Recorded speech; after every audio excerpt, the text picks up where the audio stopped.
Good morning guys. দেখুন আজকে আবার এসেছি। এটা আমার সোলার ইনভার্টার। এখানে টোটাল কত কি দেখাচ্ছে সেটা আমি আপনাদেরকে দেখাচ্ছি। দেখুন সোলার পাওয়ার অ্যাভেলেবেল। এখন আমার 10.1 অ্যাম্পিয়ার আসছে, বুস্ট হয়ে 16.5 অ্যাম্পিয়ার দেখাচ্ছে। আমার প্যানেল ক্যাপাসিটি আপনাদেরকে দেখাচ্ছি। এটা হচ্ছে আমার 1350 ওয়াটের টোটাল সেট আপ প্যানেল। একটা প্যানেল আছে 225 ওয়াট করে 12 ভোল্টের। সো এতে আমার সম্পূর্ণ বাড়ি আরামসে চলে। তার মধ্যে একটা ইনভার্টার এসি 1.5 টনের, সেটাও চলে।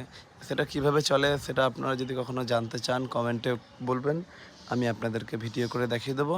আর সোলার সংক্রান্ত কোনো রকম প্রশ্ন থাকলে আপনারা আমাকে কমেন্ট করে বলবেন, সেটার উপরে আমি একটা ভিডিও বানিয়ে আপনাদেরকে দেখিয়ে দেবো।